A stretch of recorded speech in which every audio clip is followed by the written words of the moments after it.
The morning air on Kepler-4 to be smelled of burning cities and fear. Elder Zara stood on the highest tower of the Volani capital, watching dark smoke rise from the eastern districts.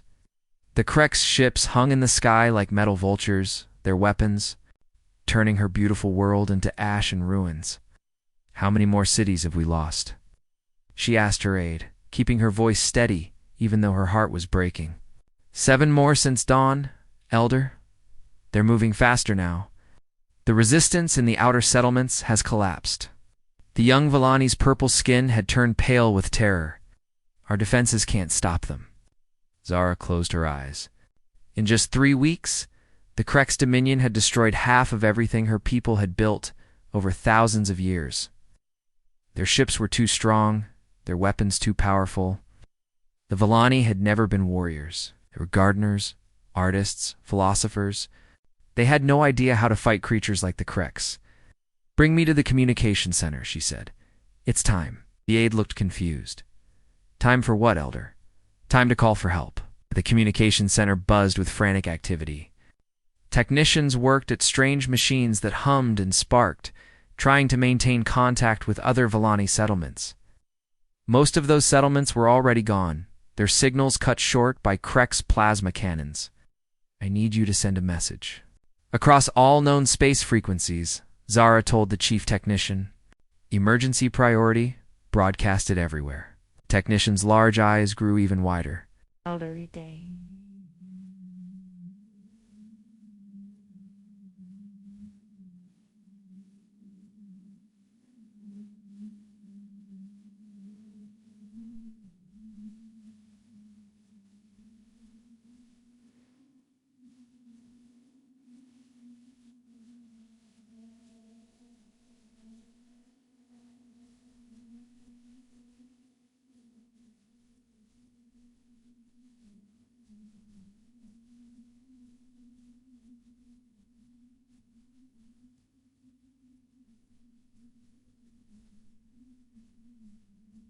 Round Triding Mid.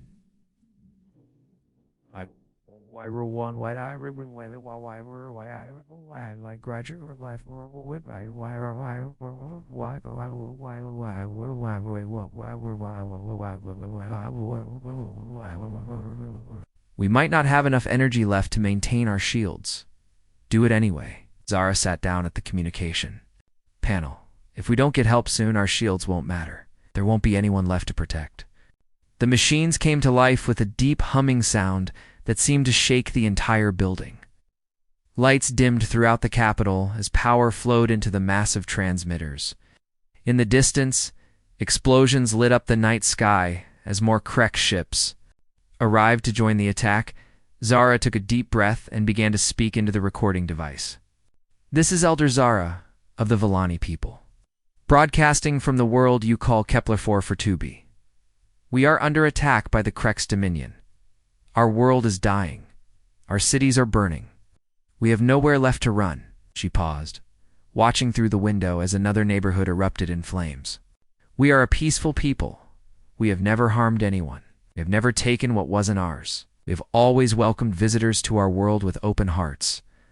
But the Kreks, they don't care about peace. They only want to destroy everything we've built and take our planet for themselves." The building shook as a Krek's bombardment hit somewhere nearby. Dust fell from the ceiling and several technicians had to steady themselves against their equipment. "I'm sending this message to every civilized species in known space. Please, if you have any compassion, if you have any sense of justice, help us. We don't have much time left. The Kreks are too strong for us to fight alone. We're not warriors. We never learned how to kill, but maybe someone out there knows how to stop them." Zara's voice started to crack with emotion, but she forced herself to continue. "I don't know what we can offer in return." "Our world is beautiful, right?" Was before the Kreks came. "We have knowledge of peaceful technologies, of how to grow things, how to make art, how to live in harmony with nature. Maybe that's worth something to someone out there." Another explosion, closer this time. The lights flickered, and one of the communication arrays went dead. "Please," Zara whispered into the device. "We just want to live. We just want our children to see another sunrise. If there's anyone out there who can help us, please come. We're running out of time. The message ended, and the technician immediately began broadcasting it on every frequency they could reach. The signal shot out from Kepler-4 to be at the speed of light, carrying the Volani's desperate plea across the galaxy. 3 days later, the first responses began to arrive. The Althari Collective sent a formal message expressing their sympathy for the Volani situation, explained that while they deeply regretted what was happening, their philosophy prevented them from engaging in violent conflict. They suggested that the Volani try to negotiate with the Krix for better surrender terms. The Nexus. The Collective's response was more practical but equally unhelpful. They offered to buy any Volani artwork or cultural artifacts at fair market prices before the planet fell. They explained that while they couldn't risk their trade relationships by opposing the Krix, they wanted to preserve Volani culture in their museums. The hegemony of worlds sent the longest message, full of legal language and bureaucratic procedures. They explained that the Volani situation fell under 17 different galactic codes regarding territorial disputes, that proper intervention would require committee hearings, impact assessments, and approval from at least 4 different governing bodies. The process would take approximately 2 years to complete. By then, there would be no Volani left to save. Zara read each response with growing despair. She had known that asking for help was a long shot, but she hadn't expected such cold indifference. These civilized species talked about law and philosophy and trade agreements while her people died. Any other responses? She asked the technician, just one more elder. It's strange.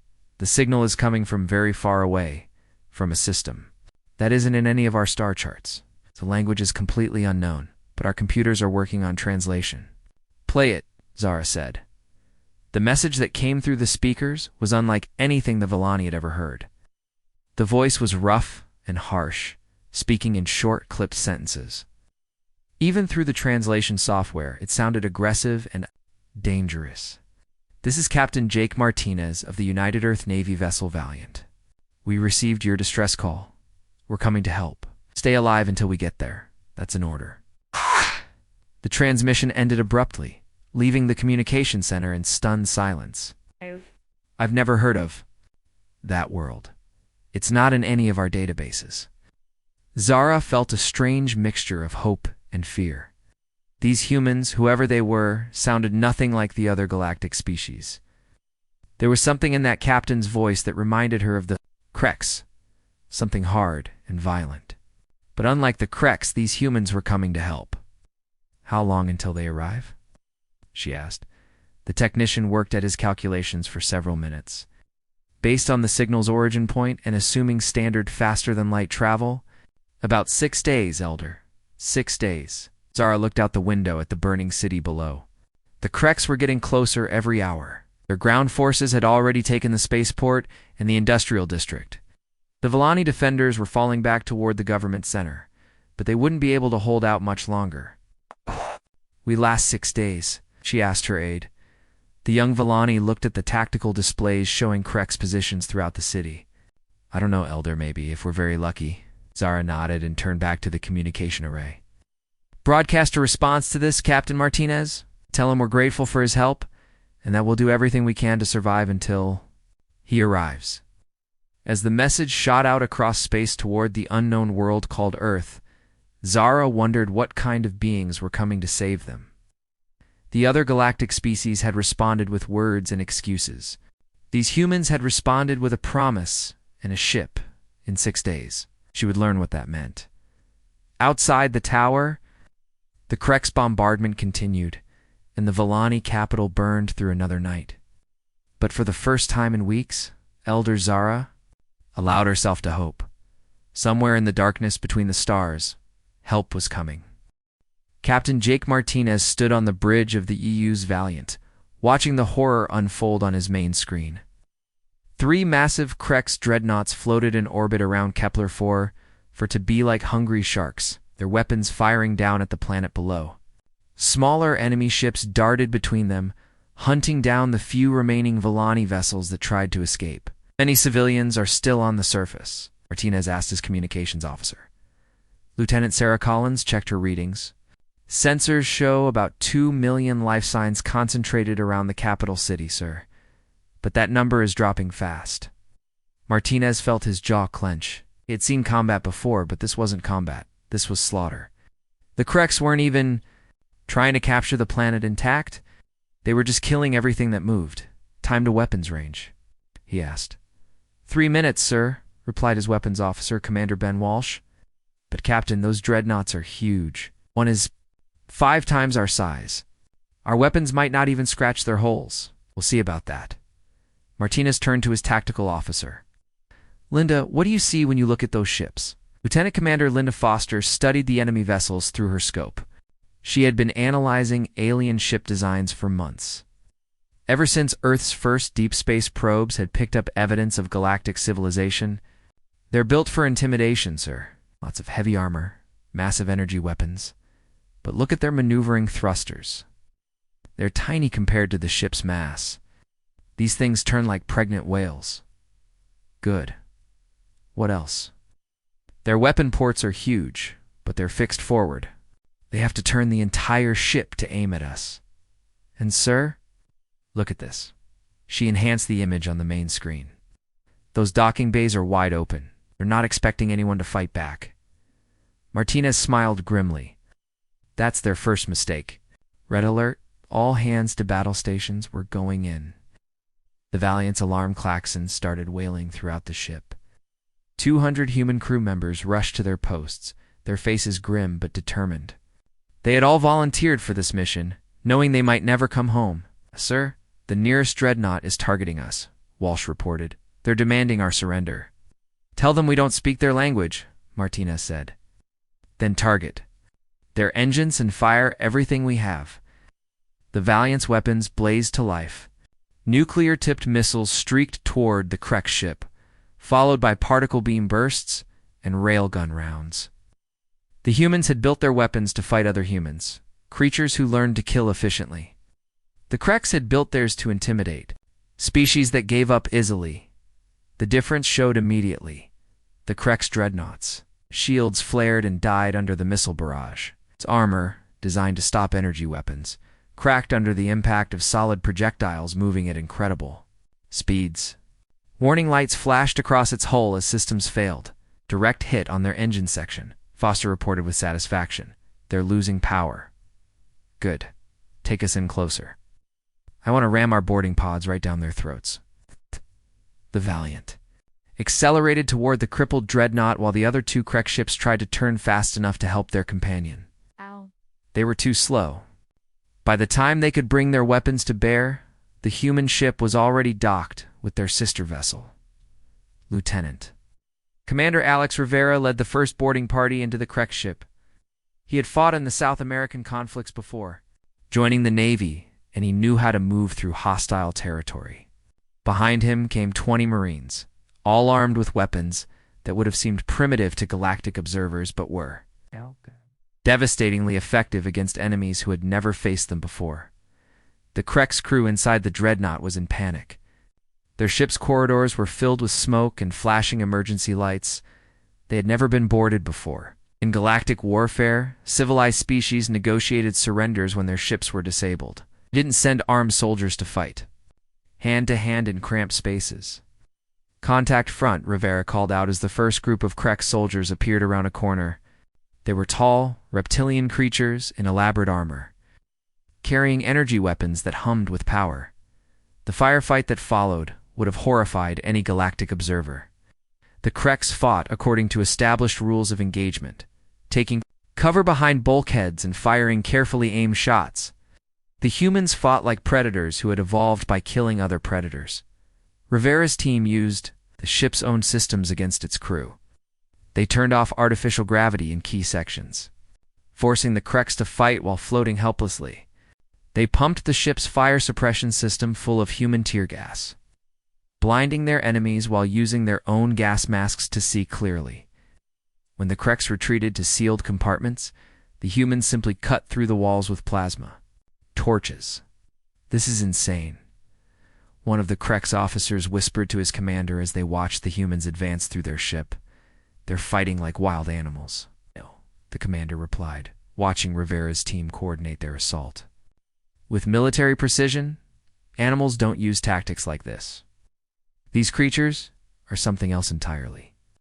On the planet's surface, Marine Colonel Beth Hayes was discovering the same thing.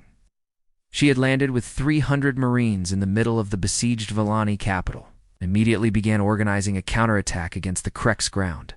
Forces the Krex had been winning easily against the Volani because they followed galactic conventions of warfare. They announced their attacks in advance, used minimum necessary force, and avoided damaging civilian infrastructure. Against the peaceful Volani, this had been more than enough. Against humans, it was a death sentence. Hayes looked at the tactical situation and saw opportunity where the Volani saw only despair. The Krex had superior numbers and better equipment, but they were fighting predictably. They advanced along main roads, set up bases in obvious locations, and followed communication protocols that made their movements easy to track. "Listen up," she told her company commanders.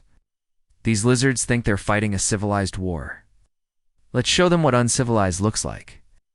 The Marines split into small teams and melted into the ruined city. They used the rubble of destroyed buildings as cover, turned the Krex's own equipment against them through rapid field modifications, and displayed a complete disregard for personal safety that unnerved their enemies. When the Krex sent armored vehicles down a main street, they found the road blocked by a trap made from civilian construction equipment and military explosives. When they tried to advance through the underground tunnels, they discovered that humans could fight effectively in complete darkness, using infrared goggles. When they called for air support, their aircraft were brought down by shoulder-fired missiles that the humans had somehow modified to track alien heat signatures. Elder Zara watched the battle from her tower, trying to understand what she was. Seeing these humans fought nothing like any species she had ever encountered. They didn't follow any rules. They didn't give warnings or offer mercy. They just attacked with brutal efficiency, using tactics that seemed designed to cause maximum fear and confusion. "Elder," Harade said, pointing at the communication screen. "We're receiving a transmission from the human ship." The screen flickered to life, showing the face of Captain Martinez. He looked tired but determined, with small scars on his face that suggested he had seen combat before. Died him. Zara could see his bridge crew working frantically at their stations. "This is Captain Martinez calling Elder Zara. We've disabled one of the enemy dreadnoughts and are engaging the other two. My ground forces are pushing the Krex back from your capital. Are you and your people safe?" Zara stared at the screen in amazement. "Captain, how is this possible? Krex have been destroying us for weeks. How are you stopping them so quickly?" Martinez's expression grew grim. "'Cause we know how to fight, Elder. My species learned warfare from each other. We've been killing and surviving on a world that tries to kill us every day. These Krex might be tough by galactic standards, but they've never faced anything like humans before." "What do you mean?" Zara asked. "I mean, we come from what you'd call a death world, Elder. High gravity, dangerous weather, predators everywhere, and a history of constant warfare. We don't fight wars to be civilized. We fight wars to win."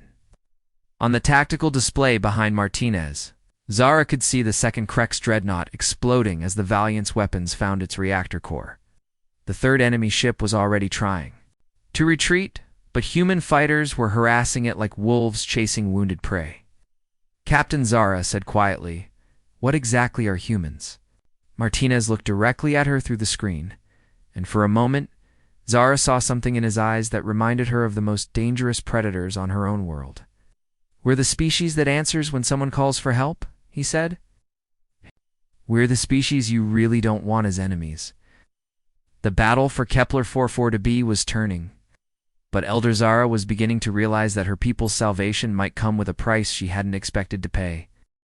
3 days after the first battle, Elder Zara stood in what used to be her government building's main conference room. It served as a makeshift command center, filled with strange human equipment and alien technology that had been taken from defeated Krex forces. The smell of burning metal and ozone filled the air as human technicians worked alongside Volani scientists. Dr. Sam Collins looked up from the Krex weapon he was studying.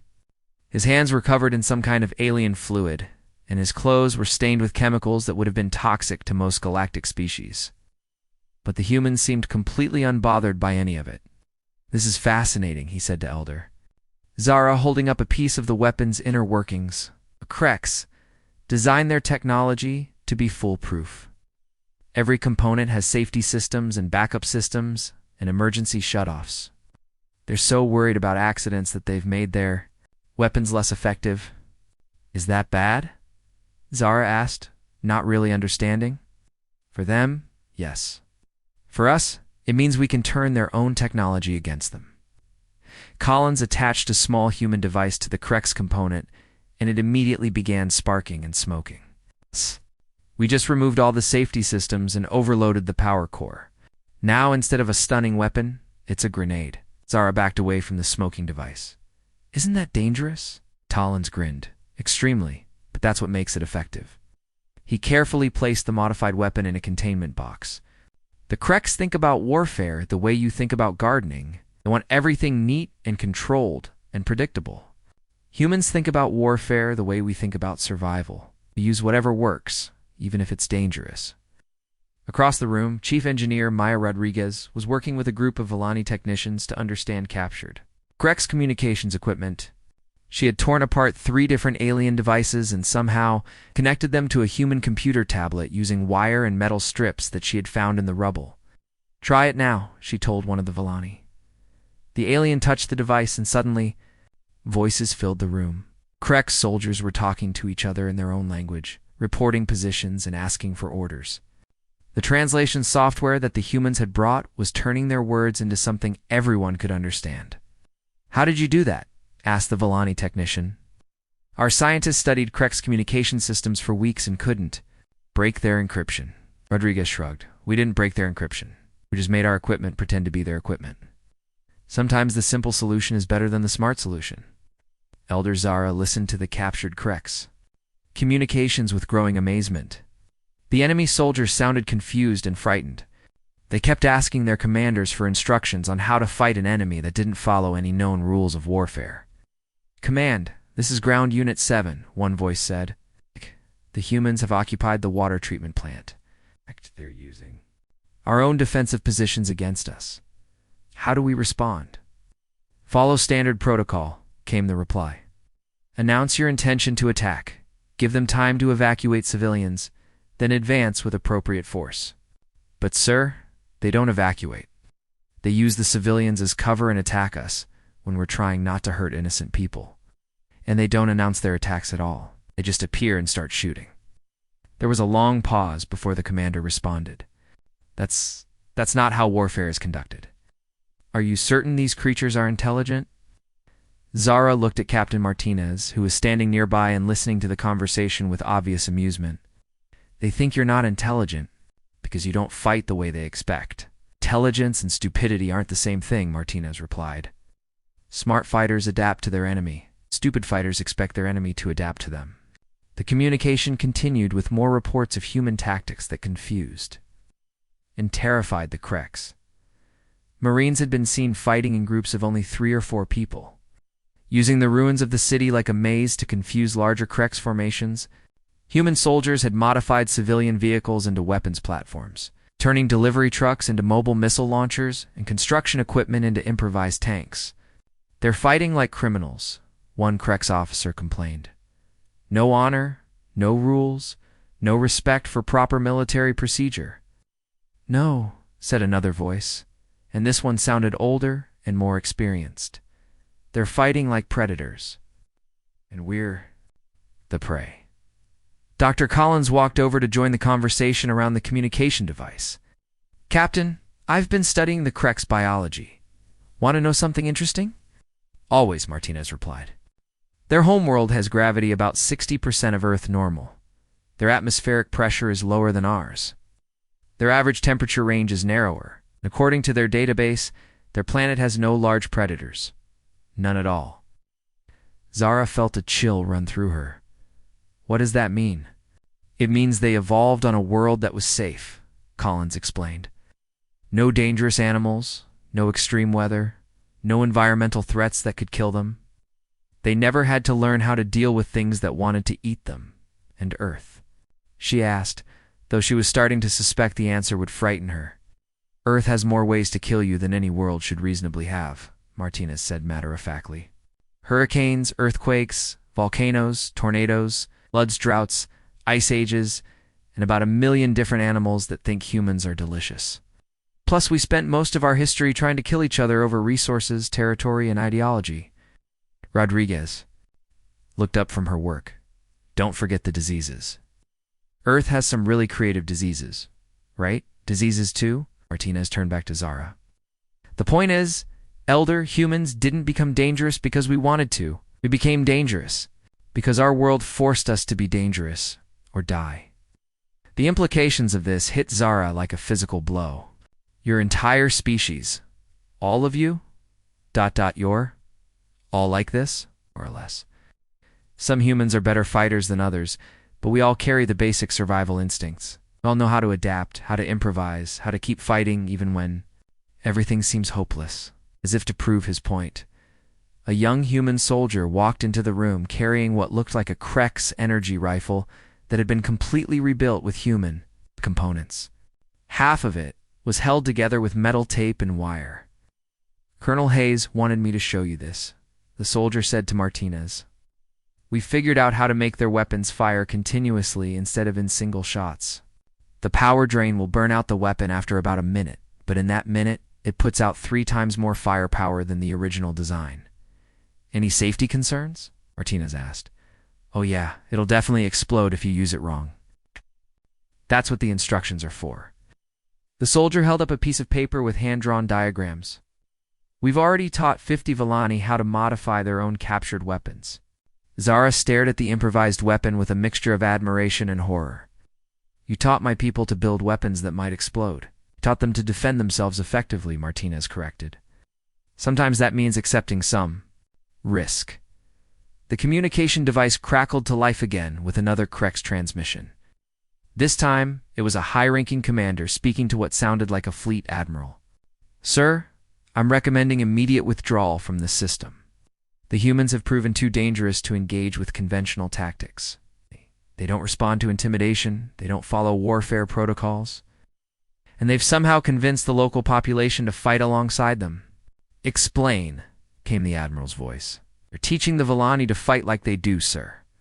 Yesterday we captured a group of Volani soldiers who were using modified weapons and human-style tactics. They fought to the death instead of surrendering. The Volani have never done that before. Zara felt a strange pride at those words, mixed with concern about what her people were becoming. Furthermore, the commander continued, our intelligence suggests that this Earth is what the old databases call a death world. If that's true, then there might be billions more of these creatures. An entire civilization of Deathworlders? Communication went silent for a long moment. When the Admiral spoke again, his voice carried a tone that Zara had never heard from a Krex before. Fear. Continue your assessment. Fucking for reinforcements from the home fleet. If these humans are truly from a death world, then we're not just fighting a species, we're fighting evolution itself. Martinez turned off the communication device and looked around the room at the mixed group of humans and Volani working together. Uncaptured alien technology. They're starting to understand, he said quietly. The question is whether they'll be smart enough to stop fighting us, or if they'll be stupid enough to make this a real war. Elder Zara watched a human medic treating a wounded Volani soldier with the same care he would give to his own species. While nearby, a Volani engineer helped human technicians understand the power systems of Krex equipment. Her people were changing, becoming something they had never been before. Captain Martinez, she said, what have you done to us? Martinez looked at her with eyes that held both kindness and steel. We've given you the tools to survive, Elder. What you do with them is up to you. Outside the building, the sounds of battle continued as more Krex reinforcements arrived in orbit. But now the sounds were different. Admiral Ryan Torres stood on the bridge of the UES Defiant, watching the largest space battle in human history unfold around him. 2 weeks had passed since Captain Martinez's first victory, and the Krex Dominion had responded by sending their entire Fifth Fleet to crush what they called the Deathworlder infestation. 12 Krex dreadnoughts and 50 smaller warships faced off against 6 human vessels that had arrived as reinforcements. By every military calculation known to Galactic, Civilization, the humans, should have been destroyed in minutes. Instead, the battle had been raging for 3 hours, and the Kreks were losing. Status report, Torres called out to his tactical officer. 2 enemy dreadnoughts destroyed, 3 more heavily damaged, Lieutenant Commander Kelly Wright replied. The Kreks are trying to maintain formation, but our fighters keep breaking their lines. They can't adapt fast enough to our tactics. Torres nodded grimly. The human fighters moved in patterns that made no sense to alien military minds. Instead of the careful, predictable formations that galactic warfare doctrine demanded, they swarmed, like angry bees, striking from unexpected angles and disappearing before the enemy could respond on the planet below. The fighting had spread beyond the Volani capital. Colonel Hayes had divided her Marines into dozens of small units that moved independently across the continent, teaching local populations how to fight back against their occupiers. What had started as a rescue mission was now a full-scale rebellion. Elder Zara stood in her new command center watching tactical displays that showed the scope of the conflict. Red markers indicated Kreks positions, blue showed human forces, and green represented Volani units that were now fighting alongside their rescuers. The green markers were spreading faster than anyone had expected. How many of our people are fighting now? She asked her military coordinator, a young Volani named Derek who had learned human-style tactics from Sergeant Nicole Brown. Nearly 50,000 across 7 continents, Derek replied. The humans call it guerrilla warfare. Small groups attacking enemy supply lines, communications, and isolated outposts. The Kreks can't fight back effectively because they never know where the next attack will come from. Zara shook her head in amazement. 3 weeks ago, her people had been peaceful gardeners and artists. Now they were conducting military operations that confused enemy commanders who had conquered dozens of worlds. The humans did this to us, she said, though she wasn't sure if she meant it as criticism or gratitude. No, Elder, said a new voice. Lieutenant Commander Danny Clark walked into the room, his human military uniform dirty from the fighting outside. We just showed you what you were capable of. The choice to fight was yours. Clark had been working with Volani resistance groups for the past week, teaching them how to use captured weapons and coordinate attacks. His presence had transformed frightened civilians into effective fighters. Though the transformation troubled Zara in ways she couldn't quite explain, Commander Clark, she said, my people were never warriors. They had no armies, no weapons, no knowledge of combat. How could we have been capable of this? Clark sat down heavily in a chair that was too small for his human frame. Elder. Every intelligent species has the capacity for violence. It's how they survived long enough to become intelligent. The difference is whether their world taught them to use that capacity or hide from it. He activated a holographic display that showed the progression of the fighting over the past 2 weeks. Look at this. Your people learn faster than any alien species we've encountered. Faster than some human recruits. That doesn't happen unless the potential was already there. Derek studied the display with professional interest. The humans say we have good tactical instincts. We understand terrain. We work well in small groups, and we learn from our mistakes quickly. Because those are survival traits, Clark explained. Even peaceful species need them to avoid predators, find food, and protect their young. War is just survival scaled up. On the tactical display, a new set of red markers appeared at the edge of the system. More Krek ships were arriving, but these were different. It's larger, more heavily armed, and moving in formations that suggested better training. That's the Krek's home guard, Clark said, his expression growing serious. They're elite units. They're bringing in their best troops to finish this. Zara felt her heart sink. Are we losing? Not losing, Clark replied, but things are about to get much harder. Up in orbit, Admiral Torres was receiving the same intelligence reports. The incoming Krek's reinforcements outnumbered his fleet by almost 4-1, and their weapons technology was superior to anything the humans had faced so far. Admiral, his communications officer called out, "We're receiving a transmission from the Krek's fleet commander. He wants to negotiate." "Put him through," Torres said. The main screen filled with the image of a Krek's officer whose armor was more elaborate than any they had seen before. His reptilian features showed signs of age and experience, and his eyes held a calculating intelligence. That worried Torres. I am Fleet Admiral Keth of the Krex Home Guard, the alien said in accented but clear English. You are Admiral Torres of the human fleet. That's correct, Torres replied. What do you want? To prevent unnecessary bloodshed. You have fought well, Admiral, but you are outnumbered and outgunned. Surrender now, and we will allow your ships to leave this system. Continue fighting, and we will destroy every human vessel, and eliminate every human soldier on the planet below. Torres studied the alien commander's face. Unlike the previous Krex officers they had encountered, this one showed no signs of fear or uncertainty. He was making a calculated offer based on military realities. And what happens to the Volani? Torres asked. They will be relocated to appropriate worlds where they can live peacefully under Krex protection. Their home world will be colonized by more suitable species. That's a polite way of saying you'll scatter them across the galaxy and take their planet for yourselves. Admiral Keth's expression didn't change. The Volani are not a warrior species. They cannot defend this world effectively. We can. It is a practical arrangement. Torres felt his anger rising, but he kept his voice calm. Admiral, let me explain something about humans. You don't make practical arrangements with bullies. You don't negotiate with aggressors. We especially don't abandon people who asked us for help. Then you are fools, Keth replied. Your species will be remembered as brave but stupid. Maybe, but we'll be remembered as the species that answered when someone called for help. Torres cut the transmission and turned to his fleet commanders. All ships, prepare for battle. We're going to show these Krex what humans do when someone threatens our friends.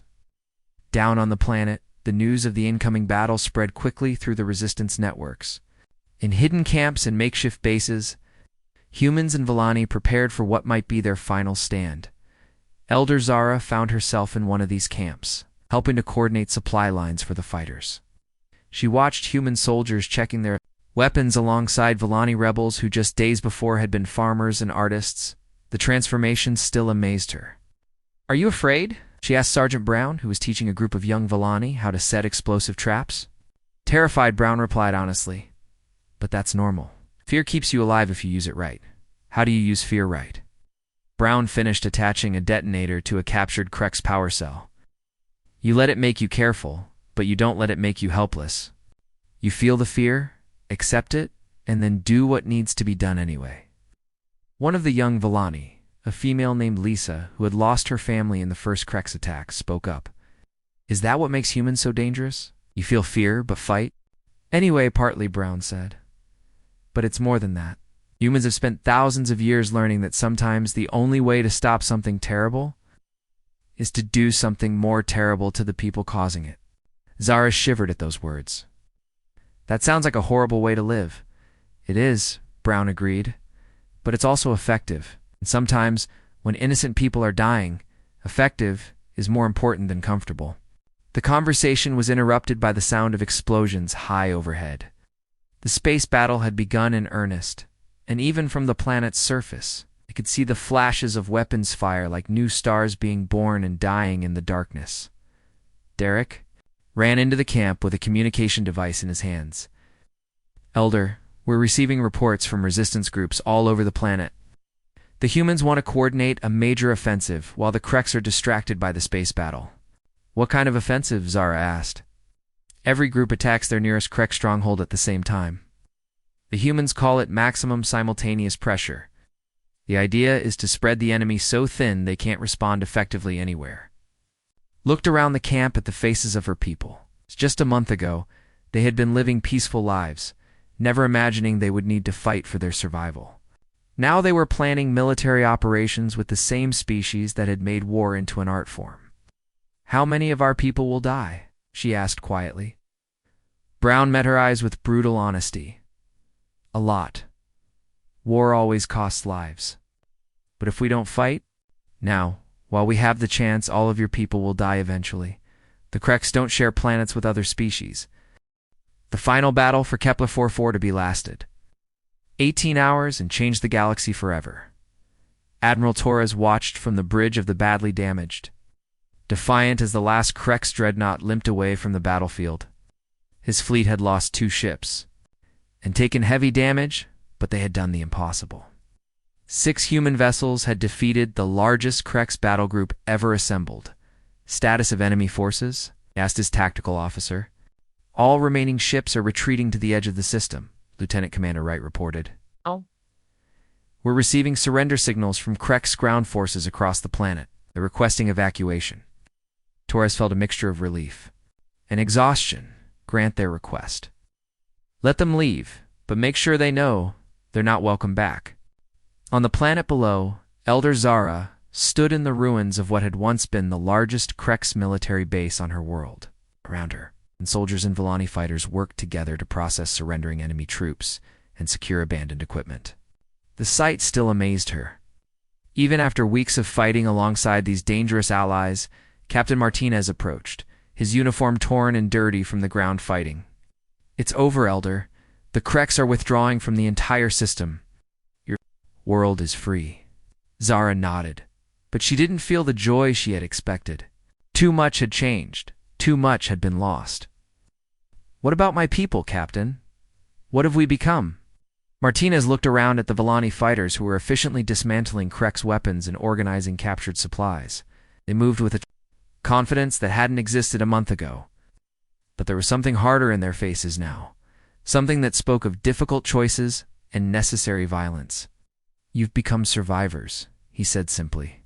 That's not always comfortable, but it's better than being extinct. Derek walked over carrying a communication device that was crackling with voices from across the galaxy. Elder, we're receiving messages from everywhere. Their species want to know what happened here. Some are asking for help with their own Krex problems. What kind of help? Zara asked, though she suspected she already knew the answer. Military assistance? They want humans to teach them how to fight like we learned to fight. Zara felt a chill at those words. The transformation that had saved her people was spreading beyond their world. Other peaceful species were asking to be taught the arts of war by creatures from a death world. Are the humans going to help them? She asked Martinez. The captain considered the question carefully. Some of them, probably. My people don't like bullies, and the Krex have been bullying a lot of species for a long time. But it won't be the same as what happened here. Why not? Those other species won't have what you had. They won't have their backs against the wall, with no choice but to fight or die. Real change only happens when you have no other options. A new voice joined the conversation. Fleet Admiral Keth of the Krex appeared on the communication screen, his elaborate armor now dented and scorched from battle. Ow. But his expression was different than before. The calculating arrogance was gone, replaced by something that looked almost like respect.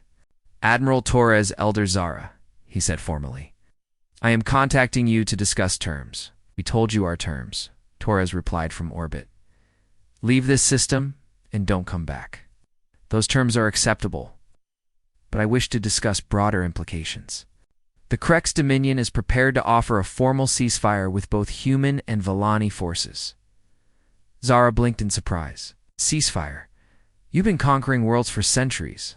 Why would you stop now? Keth's reptilian features showed something that might have been a smile. Because, Elder Zara, you have taught us something we did not know. We believe that military strength came from superior technology and larger numbers. We have learned that true military strength comes from the willingness to do whatever is necessary to protect what you value.